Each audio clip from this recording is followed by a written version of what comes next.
तो नभोस्तु। वर्णी जी को इच्छामि इच्छामि इच्छामि, शुल्लक जी को इच्छामि, सभी को जय जिनेन्द्र। गुरुवर, हमारी जिज्ञासा है कि जब कुलभूषण देशभूषण गुरुकुल से पढ़कर अपने घर आए तो उनके माता पिता ने पूर्ण उनके सम्मान के लिए पूछा। तो जिस समय वो आने लगे तो उनकी बहन फूल बरसा रही थी, तो उस बहन को देखकर दोनों भाई उस पर मोहित हो गए। तो हे गुरुवर, वो आपस में कहने लगे मैंने पहले देखा, मैंने फिर इसका वर्ण कहे। तो माता पिता ने उनसे कहा कि ये तो तुम्हारी सगी बहन है। तो हे गुरुवर, उस इतना नाम लेते ही उनको बैराग आ गया। तो उनको इस एक क्षण में पहले इतना राग था, फिर इतना बैराग कैसा आया।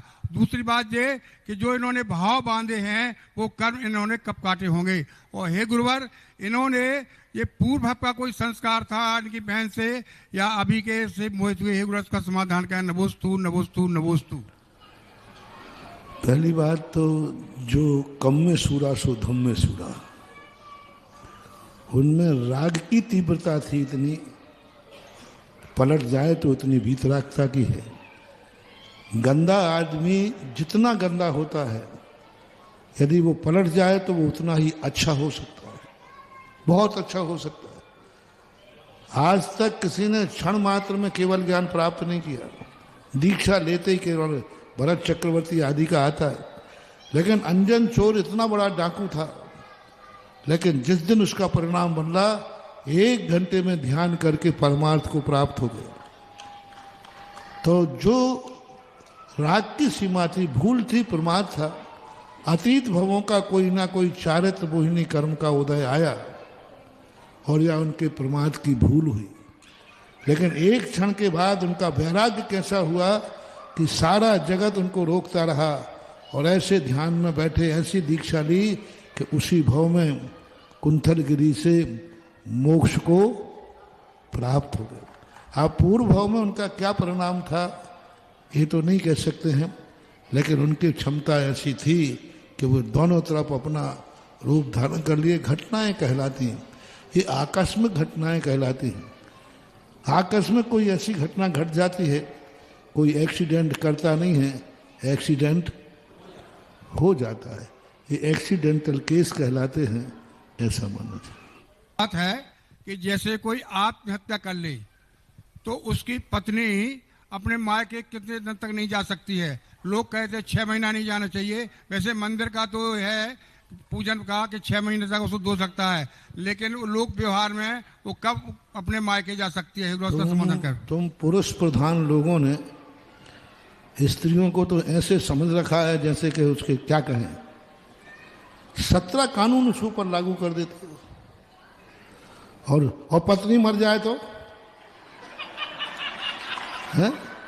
तुम दूसरे ही दिन होटल पे दिखाओ बैठे। अरे भाई, तुम्हारी पत्नी मर जाए तो तुम दूसरे दिन बाजार में दिखाओ, और बेचारी की पति बन गई तो मंदिर तक भी नहीं जा पाए 6 महीने। ये सब अन्याय है, गलत है। आगमों ने इन चीजों में स्त्री और पुरुष का भेद नहीं किया। कौन से शास्त्र में लिखा है कि 6 महीने मंदिर नहीं जाए? किस शास्त्र में लिखा है कि वो अपने पीहर नहीं जाए? किस शास्त्र में लिखा है कि वो धर्म कार्य नहीं कर सकती? ये सब पुरुषों के अत्याचार हैं, पुरुषों के अत्याचार हैं। पुरुष अपने आप में किसी भी रूप में उसको, नारी को भी 13 दिन ही हैं बस। जो नियम पुरुष पर हैं वही नियम नारी पर हैं। इस मामले में जैन दर्शन ने कोई भेद नहीं किया। अरे पति मर गया तो यदि उसका देव दर्शन का नियम है और पति मर गया तो उस दिन क्या करे? उपवास करे। फिर तुम तो खाने तो दोगे नहीं, क्योंकि वो खा लेगी तो करे अरे पति मर गया फिर भी खा रही। अब पति मर गया तो वो खावे नहीं, खा नहीं सकती तुम्हारे कारण, और उसने नियम लिया है कि मैं भगवान के दर्शन के बिना, तो फिर क्या करेगी? नहीं, ये नियम हटाओ। उसी दिन जिस दिन पति मरण किया है उसी दिन भी वह मंदिर की अपनी मर्यादा के हिसाब से दर्शन करेगी। ठीक है, मंदिर के अंदर नहीं जाएगी छुआ, लेकिन जो पुरुष करेगा, पुरुष जैसा करेगा वैसा वो करेगी।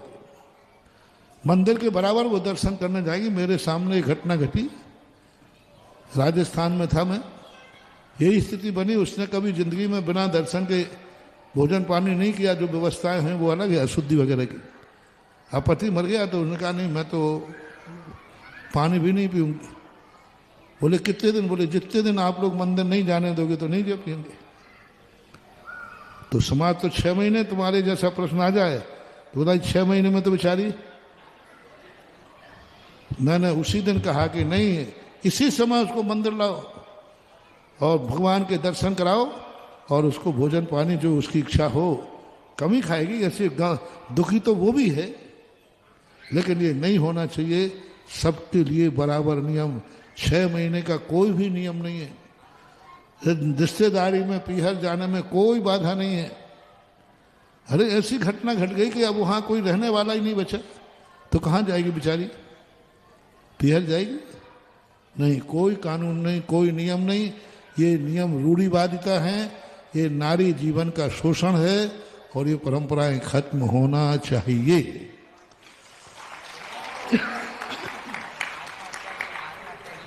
जिज्ञासा रखेंगे लोकप्रिय विधायक आदरणीय श्री जगन्नाथ सिंह जी रघुवंशी